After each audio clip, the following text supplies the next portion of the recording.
Bonjour à toutes et tous, bienvenue pour la présentation de ce moulinet casting, c'est le modèle Fantôme de Daiwa.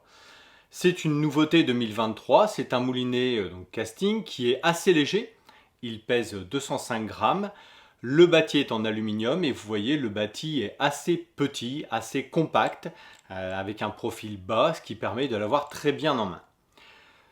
Moi, ce qui m'intéresse le plus dans ce moulinet, peut-être, c'est son rapport qualité-prix, son prix de vente. Pour une fois, c'est une bonne nouvelle. Il est aux alentours de 119 euros. Et il faut reconnaître que dans les moulinets casting, c'est un prix qui est plutôt abordable, d'autant plus chez Daiwa. C'est un des modèles peut-être les d'entrée de gamme de chez Daiwa. Pour autant, la qualité est super intéressante. On va le détailler tout de suite. Je rappelle que sur un ensemble casting, la canne c'est important, mais je dirais que c'est un petit peu secondaire. Le moulinet, si vous devez mettre un petit peu plus d'argent, c'est sur le moulinet qu'il faut le mettre parce que vous aurez des réglages qui seront certainement plus précis, plus fins, et cela vous empêchera peut-être d'avoir des perruques de façon régulière, ce qui est hyper saoulant, on ne va pas le cacher, et ce qui dégoûte beaucoup de pêcheurs de pratiquer en casting, ce sont ces fameuses perruques. Et en général, dans un ensemble canne moulinet, il vaut mieux mettre un petit peu plus d'argent dans le moulinet pour avoir quelque chose de plus perfectionné, avec des réglages plus précis, plus pointus, ce qui évite ces fameuses perruques qui sont vraiment fatigantes, il faut le reconnaître. Donc je reviens sur ce Fantôme, cette nouveauté 2023 de chez Daiwa. Le modèle, vous voyez, donc le bâti est assez bas, assez compact, en aluminium encore une fois, peint en noir, une jolie peinture très régulière, et c'est ce qui m'a plu aussi, c'est assez sobre.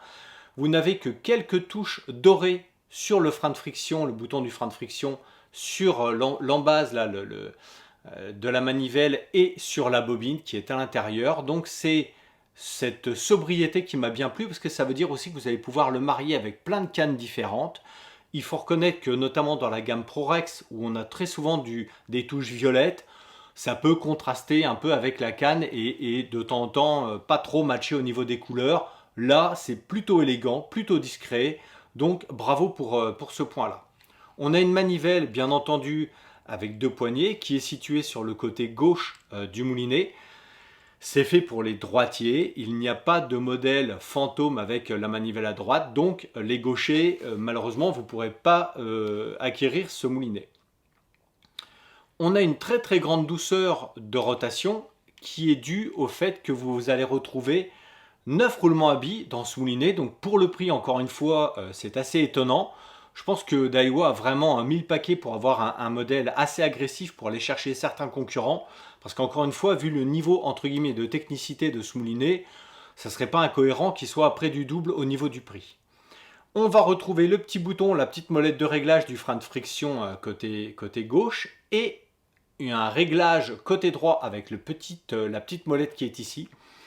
Côté droit, donc vous allez retrouver le frein magnétique qui va vous permettre, en jouant sur ces deux systèmes de freinage de la bobine, de pouvoir trouver le meilleur réglage par rapport au leurre que vous utilisez, au poids du leurre, mais également à la canne. Si vous avez une canne qui est plutôt douce ou plutôt raide, vous n'aurez pas les mêmes réglages au niveau du frein, parce que sur un moindre coup de poignet, vous risquez de donner trop d'inertie à la bobine et vous risquez de nouveau les fameuses perruques.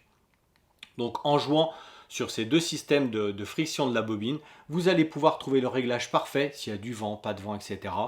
pour pouvoir lancer votre leurre sans faire de perruque, avec une bonne distance de lancer. Et quand il va se poser à la surface de l'eau, la bobine va se freiner d'elle-même. On rappelle quand même qu'un petit coup de pouce sur la bobine à cet instant-là ne nuit pas et participe également au fait de limiter les perruques. La gâchette qui est à l'arrière qui permet de libérer la bobine, elle est argentée. Bon, c'est le petit bémol, j'aurais bien aimé qu'elle soit dorée, ce qui faisait un peu plus d'ensemble au niveau couleur dans le moulinet. Voilà, elle est argentée, ça ne nuit pas au niveau du look, ça reste quand même très agréable.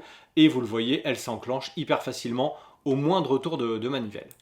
Le frein étoile qui est ici permet donc c'est le frein de combat quant à lui. Il a une puissance de 6 kg, c'est pas énorme. Mais ce n'est pas non plus un moulinet dédié aux pêches lourdes. Alors moi je l'ai un peu matraqué parce que j'avais notamment une canne Prorex qui était assez puissante, on va le voir tout de suite.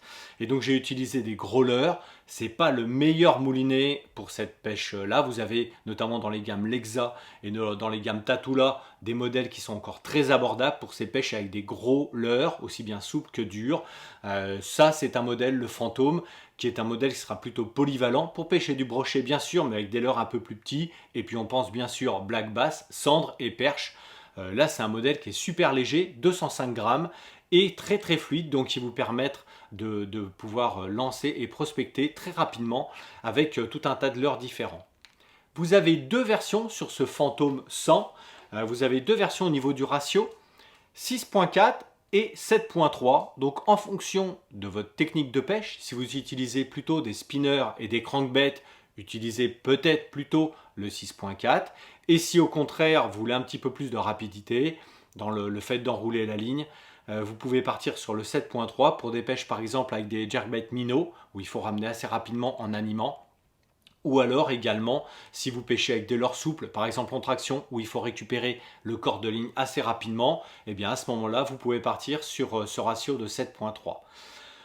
En sachant que le moulinet en bobine aux alentours de 65 cm par tour de manivelle. Je dis aux alentours parce que tout dépend du corps de ligne qu'il vous reste sur la bobine. Moins vous aurez de corps de ligne et étant donné que c'est un ratio, moins vous allez rembobiner de fil de corps de ligne par tour de manivelle. Bien entendu que si vous avez un diamètre qui est plus important, à chaque tour de manivelle, vous allez bien entendu ramener plus long de corps de ligne dans le moulinet. Voilà.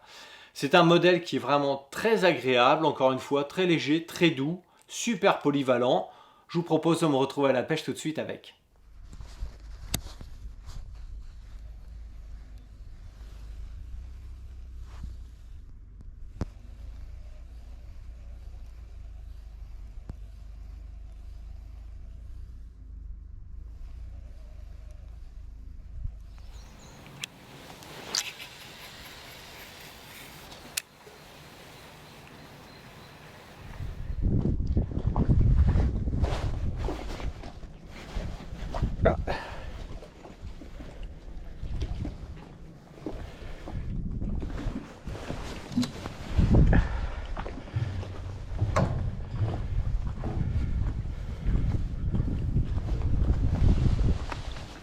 Voilà.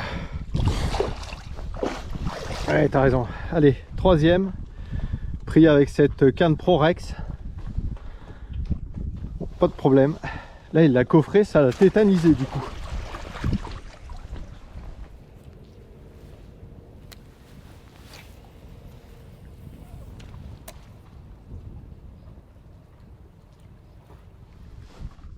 Encore un superbe poisson qu'on va relâcher tout de suite.